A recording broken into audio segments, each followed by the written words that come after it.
at sa lahat mga kagawad ng media, magandang umaga sa inyong lahat. Kaugnay ng ating kampanya laban sa mga tiwaling pulis o ang PNP internal campaign against internal cleansing, ay kaagad nagpalabas ng direktiba ang ating Chief PNP, si Police General Oscar David Albayalde, ng agarang pag-imbestiga sa mga nahuling mga pulis ng pangingikil sa mga drug suspects upang sa gayon ay mapabilis kaagad yung both criminal and administrative proceedings at maisakatuparan natin ang ating kampanya sa pagtanggal sa mga tiwaling pulis sa ating hanay.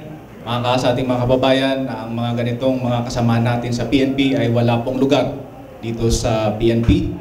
At patuloy tayong nananawagan sa ating mga kababayan na patuloy na ibigay ang kanilang tiwala sa ating PNP at mag-report ng mga tiwaling mga pulis natin. At sa mga karagdagang pang mga katanungan sa nangyari ay narito ang ating Regional Director ng NCRPO, Police Major General Guillermo Elazar.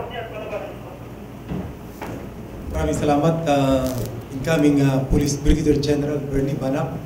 At sa lahat po na nandito ngayon, magandang araw sa ating lahat. As you have known, just for last night, before midnight, nagkaroon ng operation ng Regional Special Operation Unit ng NCRPO based on the report of extortion. I personally got the information coming from concerned citizen about that extortion. And immediately, I informed the Regional Special Operation Unit to plan for the operation. At tama, during the operation, nahuli natin, isa na lang yung bumalik na kumuha ng pera. Ang nangyari kasi dito is kagaya ng mga modus na dating ginagawa ng mga tiwaling pulis na pag may nahuli and then in-negotiate ngayon na makahingi ng pera kapalit ng paglaglag ng kaso. In that particular case, nakakuha siya immediately lang 30,000 dito ngayon sa 40,000 doon sa 10,000 from the suspect at yung kanyang kalib-in na babae na 30,000. Kinuha rin yung kwintas, kinuha yung motorsiklong ginagamit at sa pilitan pinapirmahan ng deed of sale. And then after that, dahil inalam niya na meron palang koleksyon doon sa kaibigan itong kinakasama ng suspect, kinuhaan pa ng additional 20,000. So naka-80 na. Tapos yung remaining pa, doon sa sinagawa na entrapment operation. Now, during the actual operation, when we seized the cell phone of the corporal Hibete, nakita natin doon itong mga palitan ng kanilang text messages na nagpapatunay na pati yung kanyang immediate commander, the chief of the District Drug Enforcement Unit of the Eastern Police District, kakutsaba pa niya na nagtatanong doon, nakuha mo na ba doon sa babae yung kulang? Yung kulang doon sa pinag-usapan. At pati yung iba naman, at least 3 personnel, other personnel or 4 personnel, ka-text niya na yung isa sa pinag-usapan tungkol sa kwintas na nakuha. Na isasanlayan, huwag na lang sabihin kay CO, mambubukol pa. So, ito yung ating hinahanap sa ating organisasyon. While it is true that series of entrapment operations have been done, at I can say, being the Regional Director of NCRPO, na naiba na yung level ng discipline because of the internal cleansing na sinusulong ng ating PNP leadership, no less than our Chief PNP General Albayalde. But just to say, meron pa rin ganito. Ngayon, kaninang madaling araw, nag-coordinate ang Counterintelligence Task Force sa atin at nagsagawa din ng operation dahil sa walk-in complainant naman ng sa Pasay na ganun din ang sistema ng huli pero hindi naman pinasok doon. Ang nangyari sa Marikina, actually sa EPD is dinimanda. Pinailan pa ng kaso, Section 5 and Section 11, para wag masabi na inareglo ang kaso, and yet, kinuhaan pa ng pera. Sa kabila naman, dito naman sa Pasay, hindi nila pinasok doon, hindi pinablatter, pero kukuhaan din ng pera, at during the entrapment operation, doon ngayon nakuha ngayon. Similar cases involving personnel. Ito yung ating hinahanap sa ating mga kapulisan. Na while it is true that several entrapment operations were conducted, lahat ng entrapment operation, hindi mangyayari ito kung hindi nag-report ang naargab yung ating kababayan. So we would like to be clear on that. Hindi natin tinatago ito. Pwede naman pag na-report sa atin ito, pwede naman kausapin ko, oh, may report na ganyan. Tigilan nyo na yung ginagawa nyo. Which, ganyan ang ginagawa before. Pero ngayon, discreetly, nagagawa tayo ng operation para mahuli natin. Bakit? Gusto nating ihalap sa tao yung mga yan. Mapahiya kung mapahiya. Para magsilbing lesson sa kanila, but more than that, stern warning sa aming mga kasamahan na hindi dapat gawin yun, otherwise ganun din sila. Pero ang pinakamalaga at pinakaimportante, patuloy kaming mag-appeal sa ating mga kababayan, ipagpatuloy nyo ang support at cooperation sa amin, i-report nyo hanggang totaling malinis natin ang ating organisasyon. Well, I would like to add na dito sa Eastern Police District, all the 15 personnel, including the Chief of the District Drug Enforcement Unit, itong si Police Major Alan Miparano, nirelieve na rin doon. Sa Pasay, all of the 27 personnel of the Station Drug Enforcement Unit, headed by the ORC, Police Lieutenant Orlando Prades, were relieved. And as per instruction of the Chief PNP, instead na sa region, dito lahat sila sa PHAW, Personnel Holding Accounting Unit, habang iniimbestigahan. Then upon consultation and discussion of the Chief PNP, he has given instruction to relieve the commanders who are directly accountable and responsible for the Drug Enforcement Unit. In the case of the District Drug Enforcement Unit, it's the District Director. In the case of the Station Drug Enforcement Unit, it's the Chief of Police. You know, last year or 2 years ago, twice na tinanggal sa ating police ang active support to the PDEA, yung panghuhuli. Bakit? Nagkaroon ng controversy. At pagbalik nun, sinuguro or dinagdagan natin ng mga safeguards para masiguro natin na hindi na aabusuhin ng police. Una, only those assigned in the Drug Enforcement Unit can conduct operation against illegal drugs. Pangalawa, dapat may proper vetting yan. Binabouts ng mga chiefs of police. The immediate commanders will be the one to select kung sino dadalhin doon dahil sila ang direct responsible. Nilagay din doon na only the commanders are the ones directly accountable. If the district director, ang sagot niya ngayon, yung kanyang District Drug Enforcement Unit, he can place additional personnel magbantay doon, but still, the accountability is sa kanya. Kung kailangan ka lang maglagay ka ng tarim na tao mo doon, magtarim ka. Di ba? Bakit natin ginawa yan? Para walang reason na, sagot naman nung kung sinong inassign ko yan dyan di ba? So the commanders in all levels must do everything that he can to see to it na mabantayan itong mga drug enforcement unit personnel natin para hindi na abusuhin. Ang tagal na ng pinanggalingan natin, 3 years na. Ang dami nating improvement na nangyari. That extortion is, kumbaga, talagang na-minimize na, and yet may gumigimik pa rin, pero pasalamat tayo sa mga nagsusumbong dahil nahuhuli natin itong mga ito. Sir, in the case of personalities, with the relief of General Balba, sino ang papalit? At sino din ang papalit na Chief of Police ng Pasay? Well, una gusto ko sabihin na, General Balba, Kerel Flores, they are good officers. Nakita ko ang kanilang dedication. Pero this is a policy. One strike policy in the case of drug enforcement units. And no less than the Chief PNP has given this an instruction na kahit medyo sabihin natin mabigat sa amin ito, pero we have to do this. Now, as per the instruction of the Chief PNP, ang papalit kay General Balba is si Colonel Sterling Blanco, the present Deputy Regional Director for Operations of Pro Cordillera. Ang papalit kay Police Colonel Noel Flores as for the Chief of Police of Parañaque is Pasay, is Colonel Bernard Yang. He is now the present R3, Chief Regional Operations Division of NCRPO. Lahat sila, the 15 or 16 plus 28, ilan yun? 44. Yes, 44. All of them will be, as per instruction by the Chief PNP, relieved from NCRPO, reassigned to PHAW dito sa Camp Crame.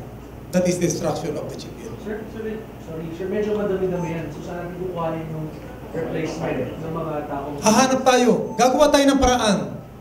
Sinasabi namin sa inyo, itong mga natatanggal sa, lalo na itong mga pulis na talagang directly involved dyan, hindi tayo mangingiming tanggalin yan. Ang daming gusto mag-apply. I'm not saying that those who are assigned in these 2 units are all involved in these particular cases. Pero sama-sama na yung mga yan. Ibig sabihin, para nagkakawahawa, and we have to see to it at ipakita sa ating mga kabayan na we are really serious on this. Actually, right now, I've got a message from Regional Special Operation Unit that may 2 pamilyang pumunta doon na hiningian din ng pera nitong si Kibete, si Corporal Kibete on previous occasion. So, dapat na mamonitor ng hepe niya yan.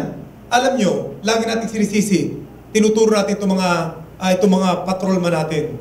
Here in NSRPO, more than half of our personnel, 15,000, more than 15,000 out of the 28,000 are patrolman or patrolwoman. So chances are, pag may problema, kahit saan talagang hagip sila dyan. But, no amount, yung mag-training tayo ng recruitment ayusin, pati na rin training, which tama naman talaga yon. Pero pagpasok sa organisasyon, dapat doon directly supervised. Naniniwala ako, magdadalawang isip ang mga patrolman natin, patrolwoman, na gawa ng kalokohan kung alam niya that he will never be tolerated by his commander, by his peers and by the organization.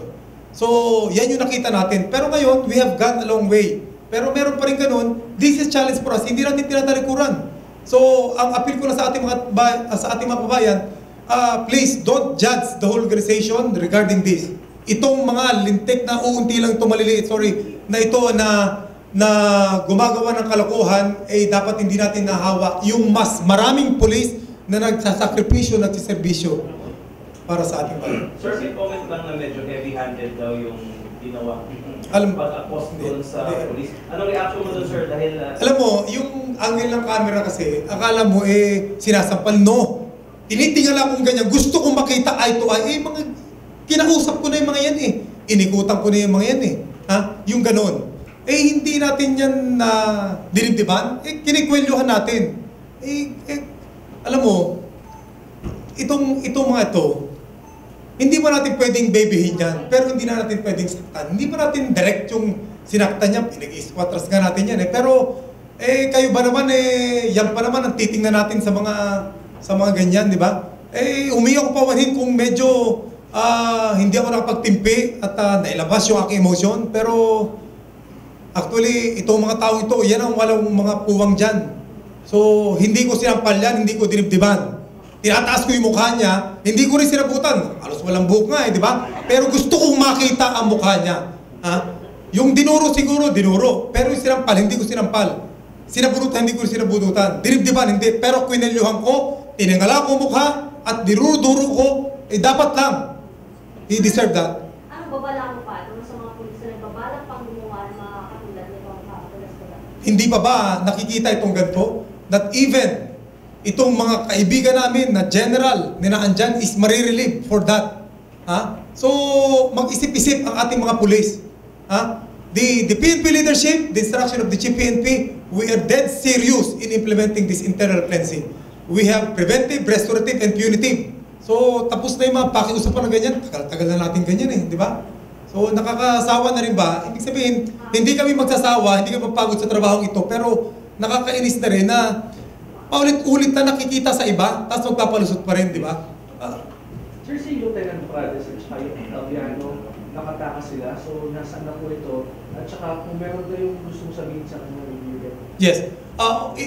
Gusto ko rin iklaro na sa atin kasi, meron tayong criminal cases and administrative cases. Criminal cases, ito yung pinapay natin para makulong. And pag pinal natin, it's either arrested natin or at large as suspect. So, para maging arrested dyan, dapat caught in the act yan. So, in the case of Kibete at saka Sinaser, nahuli sila sa akto kaya arestado sila. Yung iba, minamahan natin, hoping na pasok pa tayo sa hot pursuit. Pero kung hindi na, i-demand natin sa criminal, pero at large. At eventually, makakuha tayo ng warrant for their arrest. That's for criminal case. Intention, makulong. Ngayon, sa administrative case, it's a different thing. Wala tayong kinukulong dyan. the most we can do is restrictive custody. Pero papailin natin ang kaso yan, administratibo, at pag napatunayan natin yan, ang magiging sanction sa kanila is pagtanggal sa serbisyo or suspension na gusto natin mangyari.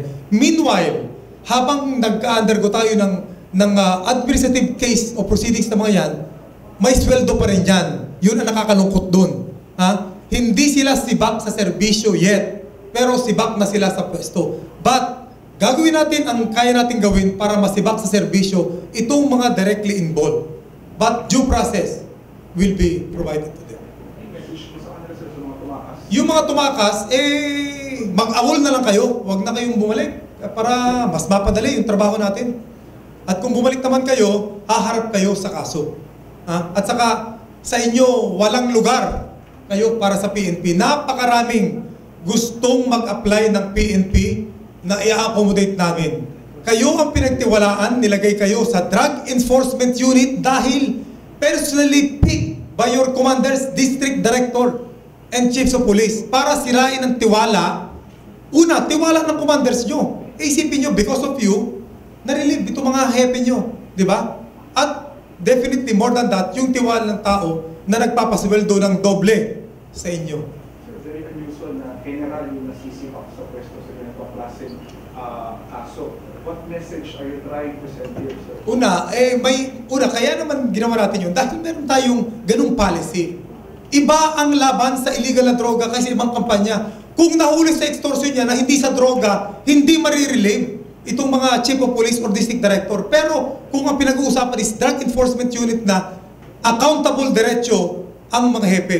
So ito ay magsilbing warning or strict guidance to all the commanders in the field.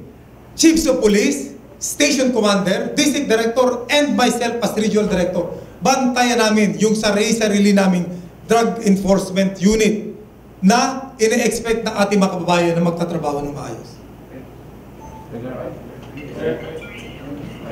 Hindi ako galit, ha? Sir, ito pa lang. Okay, thank you very much, sir.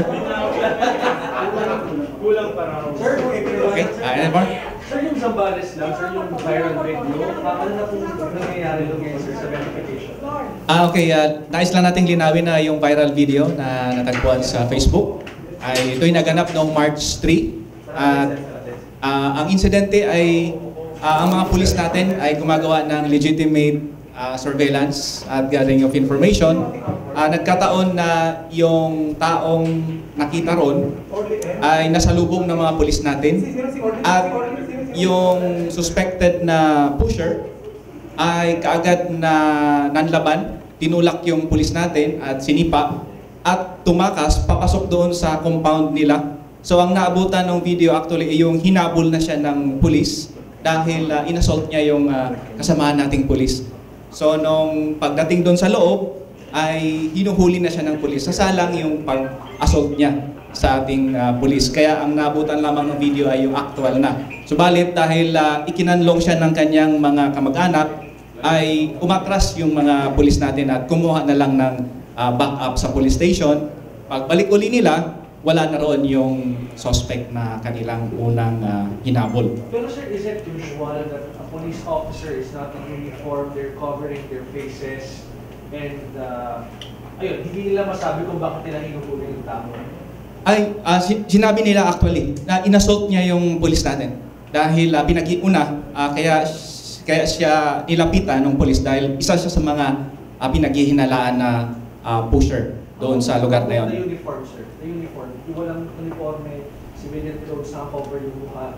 Well, una yung hindi sila naka-uniforme, sila po ay inutorisa ng ating hepe ng pulis doon para magmanman. Dahil kapag naka-uniforme nga naman, ay mahirap nga namang manmanan yung mga suspects. So, inutorisa sila ng ating hepe ron para manmanan ang mga suspects dyan, doon sa naturang lugar. At nung nasa lubong ngayon at nakita, ay kaagad na lumaban yung suspect at sinipa yung pulis natin. So, nagtangka agad na tumakas papunta doon sa loob.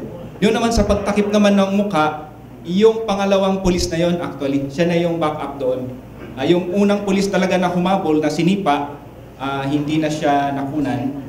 yung pangalawa yon na backup dahil nakita niya na nagvi-video na yung mga kamag-anak, tinakpan niya yung mukha niya dahil gusto niya ring protektahan yung sarili niya na huwag siyang ma-viral sa internet. Yun naman ang kanyang paliwanag.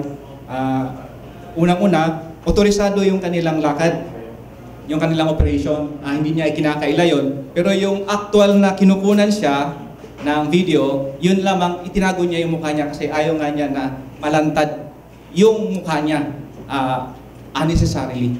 Anong unit yun, sir? Saan unit? Ito is sa Zambales. Anti-drug body unit. Hindi ko pa natukoy no? Kung ano yung specific na unit. Maring, well, tama nga, maring nga sa anti-drug unit ito. But sir, offhand, wala kayong nakitang violation sa POP doon, sir? Sa ginawang, at least, at the very least, doon sa video na nakita? Wala naman. Wala tayong nakitang pagkakamali doon. At nagpaliwanag naman yung mga pulis kung bakit nila hinuhuli dahil inassault nga niya yung operatiba natin. So just to clarify, merong operation na nangyayari? Meron. Mayroong operation. Subject ng operation yung suspect? Yes, kasama siya sa Minaman-Manan doon sa lugar na yon. At nung makita siya, nang nakita niya na mukhang mga pulis itong paparating sa kanya, ay kagad na nagtangkang tumakas, sinipa yung pulis natin at tumakbo. So, dahil sa ganong kanyang behavior, siyempre, sumunod agad ang pulis natin upang siya'y arestuhin at panagutin doon sa kanyang ginawa. Initially, doon naman yun sa pag-assault kasi hindi naman dahil doon sa kanyang pagbebenta or anuman. No? Dahil inassault lang niya yung pulis natin, ay kagad na siyempre, nag-react ang ating pulis. Uhulihin niya at panagutin doon sa kanyang ginawa. Pangalan naman, yung drug suspect. Yung pangalan. Meron akong pangalan. Sige, bigay ko na lang. So, nasaan po ngayon yung mga pulis na involved sa operations? Nasa Zambales. Zambales sila. Zambales. Okay. Thank you po. Okay. So, maraming salamat. Okay, thank you.